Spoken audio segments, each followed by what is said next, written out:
বন্ধ্যাত্ব কিন্তু burning issue হয়ে দাঁড়িয়েছে। নিয়মিত কোনো প্রোটেকশন ছাড়া মেলামেশার পরে যদি বাচ্চা না হয় তাকে বলবো বন্ধ্যাত্ব। কারো যদি মাসিকটা অনিয়মিত থাকে তাহলে কিন্তু ইমিডিয়েটলি ডক্টরের কনসালটেশনে যেতে হবে। বন্ধ্যাত্ব কিংবা ইনফার্টিলিটি এই বিষয়টা আসলে কি? মানে কতদিন অপেক্ষা করার পর একটা দম্পতিকে চিকিৎসকের কাছে যেতে হবে?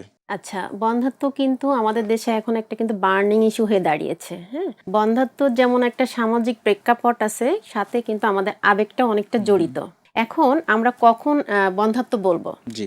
যখন কোনো কাপল মানে বয়সটা যদি 35 এর নিচে হয়, তখন যদি নিয়মিত কোনো প্রোটেকশন ছাড়া মেলামেশার পরে যদি সন্তান 1 বছর যাবৎ বাচ্চা না হয়, তখন আমরা তাকে বলবো বন্ধ্যাত্ব। এখন এই যে বয়স সীমাটা, হ্যাঁ, 35 এর উপরে চলে গেলে কিন্তু ফিমেল পার্টনারের কিন্তু ডিমের কোয়ালিটি এবং পরিমাণ কমে যায়। তখন এই সময়সীমাটাকে আমরা 6 মাস বলবো। জি। আবার মেল পার্টনারের ক্ষেত্রেও কিন্তু আমরা বয়সটা কনসিডার করি। হ্যাঁ, এখানে 40+ হইলে তখন কিন্তু আমরা 6 মান্থ বলি, যে 6 মাস পরেই কোনো কাপলকে ডক্টরের কনসালটেশনে যেতে হবে। এখানে একটা ইম্পর্টেন্ট ব্যাপার আমি বলি, সেটা হচ্ছে কিছু কিছু কন্ডিশন আছে, যে কন্ডিশনগুলোতে মানে টাইম মানে সময়সীমাটা কিন্তু খুব বেশি মানে জরুরি না, ইমিডিয়েটলি ডক্টরের কনসালটেশনে যেতে হবে। যেমন ফিমেল পার্টনারের ক্ষেত্রে বলি, যে কারো যদি মাসিকটা অনিয়মিত থাকে বা অনেক দিন ধরে বন্ধ থাকে, 3 মাস, 6 মাস, 1 বছর, হ্যাঁ,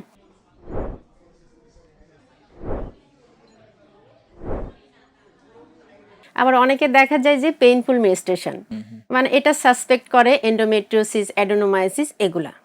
আবার কারো দেখা যায় যে হোয়াইটি ডিসচার্জ থাকে, একটা ইনফেকশনের সোর্স থাকে, অথবা পেলভিক সার্জারি, যে কোনো পেলভিক সার্জারি, সে হতে পারে যে আগে অ্যাপেন্ডিক্স বা যে কোনো ধরনের অপারেশন, এটা কিন্তু সাসপেক্ট করে যে টিউবাল ব্লকেজ।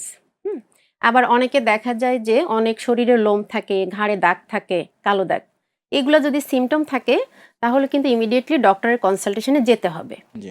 এখন আমরা কিন্তু মেল পার্টনারকেও এক্সক্লুড করব না, এখানে কিন্তু আমরা মেল পার্টনারও কিছু কিছু কন্ডিশন বলবো, যে বিয়ের পরপরই ডক্টরের কনসালটেশনে যেতে হবে। কন্ডিশনগুলো আমরা জেনে নিই। যদি আগে থেকে তার কোনো রিপোর্টে সিমেন অ্যানালাইসিসে প্রবলেম থাকে, যে স্পার্মের কাউন্ট কম বা অ্যাবনর্মাল এরকম, বা নাই অ্যাজোস্পার্মিয়া, এগুলো যদি থাকে, অথবা আছে ছোটবেলা থেকে যদি কেউ মানে আছে অন্ডকোষে আঘাত পাওয়া বা মামস হওয়া, অনেক সময় দেখা যায় যে টিবি হয় কারো কারো, এক্ষেত্রে কিন্তু হতে পারে। আবার কারো হার্নিয়া অপারেশন, বা দেখা যায় যে টেস্টিকুলার টরশন থাকে, হ্যাঁ, মানে টেস্টিসে পেইন, স্কোটাল পেইন বা হাইড্রোসিল, এই ধরনের যদি কোনো প্রবলেম থাকে, তখন কিন্তু অবশ্যই ডক্টরের কনসালটেশনে যেতে হবে। এখন আমরা যে বন্ধ্যাত্ব বলি বা কখন ডক্টরের কাছে যেতে হবে, এটা কিন্তু অনেক সময় দেখা যায় যে বয়স, সেক্সুয়াল হ্যাবিট, হরমোন বা স্বাস্থ্যগত কোনো প্রবলেম আছে কিনা, এইগুলা কিন্তু ডিপেন্ড করে। সব মিলিয়ে আমরা বলবো যে 35 এর নিচে যদি হয়, 1 বছর পরে অবশ্যই ডক্টরের কনসালটেশনে যাবেন।